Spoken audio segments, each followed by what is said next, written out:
Bonjour à tous, Olivier Tréca du Chasseur de Migrateurs. Alors, je suis ravi de vous retrouver en ce vendredi 11 septembre, de triste mémoire.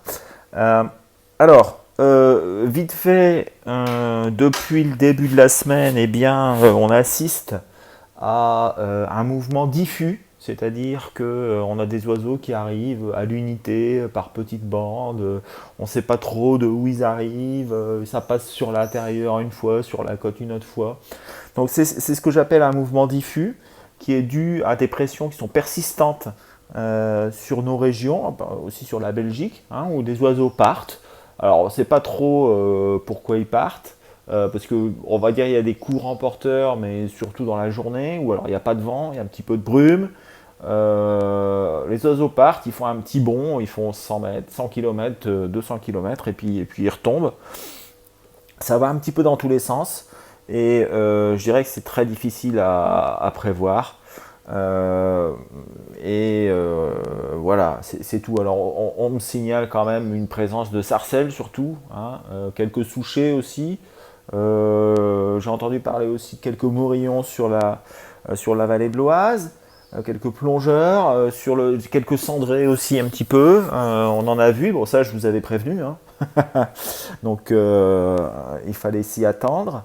Voilà, bon pour la suite, voilà où est-ce qu'on en est. Pour la nuit de vendredi à samedi, alors on a toujours des pressions qui sont présentes sur la France, hein, avec, j'allais dire, des pressions faibles, mais des pressions anticycloniques tout de même. On a un autre anticyclone qui est centré sur la Biélorussie, hein, et sur l'Ukraine. Donc ça, c'est quand même assez à l'est. Euh, Au nord, on a une grosse dépression au nord de l'Écosse qui génère un flux d'ouest sur les îles britanniques, un flux d'ouest sur la Belgique et le Benelux, un flux d'ouest sur la Scandinavie. Il n'y a qu'au niveau de la Russie, j'allais dire orientale, hein, sur la mer Noire, où moi je suis à côté de la mer Noire. Et effectivement, il y avait un très très bon vent de nord-est aujourd'hui, ciel tout bleu. Donc c'est des très bons, très bonnes conditions pour une migration. Voyez sur l'Italie, sur la Corse, voilà, il y a quand même de la pluie. Donc il devrait y avoir de la pluie, donc ça va être un petit peu difficile. Je pense quand même que le meilleur endroit où on peut voir un petit peu de migration, c'est dans le sud-est du pays. Alors j'ai mis 2 étoiles. Il se pourrait que ça arrive par là. Pour le reste, ce sera toujours un mouvement diffus sur le nord-ouest et sur le nord-est de la France. Voilà. Pour samedi à dimanche. Alors, l'anticyclone, il revient sur nous, mais carrément, il se centre sur la France. Donc, il n'y aura pas de vent. Tout au nord, on a toujours des dépressions avec de la grosse pluie sur les îles britanniques, de la pluie aussi sur la Norvège, de la pluie sur les pays baltes et la Baltique, et des pressions qui sont encore parties plus à l'est, sur la Russie, l'Ukraine, avec toujours un flux important d'oiseaux qui devraient suivre la Via Pontica, hein, c'est-à-dire la ligne de migration de la mer Noire. Quelques-uns qui devraient passer au-dessus des Balkans et qui devraient arriver en Italie, voire un peu plus loin. Donc je dirais que pour moi, ce sera intéressant d'aller passer la nuit sur les Tambers, ou faire quelques passées ce week-end en Camargue. Il devrait y avoir un petit peu d'arrivée d'oiseaux. Pour le reste, faut pas trop y compter, quoi. Hein, faut pas trop y compter, malgré le fait que le jet soit à peu près correct. Donc c'est d'autant plus meilleur pour la Camargue que la ligne Rhin-Rhône peut prendre quelques oiseaux qui partent des réserves du nord-est de la France et d'Allemagne en grande hauteur et qui pourraient arriver ce week-end en Camargue. Alors, pour la nuit de dimanche à lundi, la situation se complexifie. Alors, on a toujours des pressions sur l'Europe de l'Est, mais qui ont tendance à se combler. une grosse dépression sur la Scandinavie, donc de là il n'y arrivera rien. Par contre, on a une dépression qui stagne et qui va se creuser sur le proche Atlantique. Alors bah, ça va nous générer un flux de sud avec des températures qui vont monter. Il faudra attendre au moins 30 degrés dans le nord là. Mais avec pas beaucoup de vent, c'est pas clair.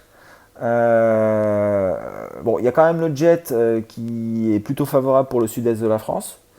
Mais pour le reste, pour moi, avec les températures, le manque d'eau, les températures qui remontent et les vents qui sont pas forcément les meilleurs, il peut y avoir un petit mouvement, mais je vois pas un gros truc. Donc on aura probablement là encore le meilleur endroit pour aller voir un canard, ce sera probablement sur le sud-est de la France. Pour le reste, on va compter les mètres carrés d'eau qui restent dans les mares parce que ça va s'évaporer vitesse grand V. Lundi, mardi, là la situation devient encore plus complexe, mais peut-être un petit peu plus intéressante que la veille. Parce qu'on a cette dépression qui se creuse, qui stagne, qui se creuse au large de l'Irlande, et des pressions qui remontent sur la Pologne. Il y a un jet qui forme de la Pologne vers le sud-est de la France. Je pense que certains oiseaux vont partir de là. Je pense. Franchement, c'est peut-être la meilleure nuit. Ils devraient continuer vers le Benelux, vers la France, vers le nord-est. Et aussi une partie vers le sud-est de la France. Donc ligne Rarogne. Donc pas mal pour l'intérieur. Et la ligne Rarogne, je dirais 2,5, peut-être même un petit peu plus, je dirais. Voilà. 1,5 sur les lignes intérieures où ça devrait arriver, bien entendu, comme d'habitude, de Tancarville pour la baie de Seine. Non, je plaisante, ça devrait arriver pour toutes les baies, ça devrait arriver de par l'intérieur. Alors, pour la nuit de mardi à mercredi, là aussi, c'est quand même hyper compliqué. On a les pressions qui montent très fort sur l'Ukraine, la Russie, la Pologne, et qui montent aussi sur l'Islande. Donc il devrait y avoir une descente d'oiseaux de ce côté-là, mais ils vont se retrouver avec des vents contraires au niveau de l'Écosse et de la Grande-Bretagne avec de la pluie, donc ils vont s'arrêter là. Par contre, il faut faire attention parce que la prochaine fois qu'on aura un petit anticyclone sur la Grande-Bretagne, ça devrait cartonner chez nous. Pour continuer, on va dire, il y a quelques oiseaux qui vont probablement repartir vers chez nous, avec parfois le petit vent de sud-est qui va faire du bien. Donc je pense que c'est une bonne nuit à passer aussi, surtout sur le sud-est, mais aussi un peu partout, avec des vents tourbillonnants là, un petit peu difficiles, mais il pourrait y avoir des arrivées d'oiseaux en provenance de Russie-Pologne. Alors la veille, j'ai oublié de vous dire, je pense que ce serait plutôt une arrivée de sarcelles souchées, et attention aux pilets. Attention aux pilets et aux bécassines. Je pense que ça devrait ils devraient pointer le bout de leur bec. Voilà. Alors pour la suite, regardez, c'est encore assez compliqué, sauf que les pressions qui étaient sur l'Islande, elles se décalent sur la Norvège. Alors ça, c'est du tout bon pour les oiseaux de Laponie, etc., qui vont descendre, et les oiseaux de la Baltique aussi qui vont descendre. Par contre, je ne sais pas jusqu'où ils vont aller, parce que c'est quand même très peu venteux. Il n'y a pas de gradient de pression sur la France, sur la France, l'Allemagne, le Benelux, etc. Il y a très peu de gradient de pression, donc il n'y aura pas de vent. À mon avis, ils vont s'arrêter avant. Mais il peut y en avoir quelques-uns qui peuvent arriver jusque chez nous. On ne sait jamais. Voilà. Donc à voir, peut-être que la suite sera un peu meilleure si on assiste à des pressions qui augmentent sur la Scandinavie et des dépressions qui peut-être vont venir se mettre en place enfin sur la France. Voilà, j'espère que ça vous a aidé et ça va vous aider à choisir vos nuits. Donc en résumé, en résumé, on a une situation qui est quand même hyper complexe. Le mouvement diffus va se continuer. Et j'allais dire l'endroit où on peut avoir un petit peu de canard, ce sera surtout sur le sud-est de la France. Attention quand même sur les lignes intérieures à lundi à mardi et mardi à mercredi. Voilà, allez, à bientôt et bon week-end. Ciao, ciao.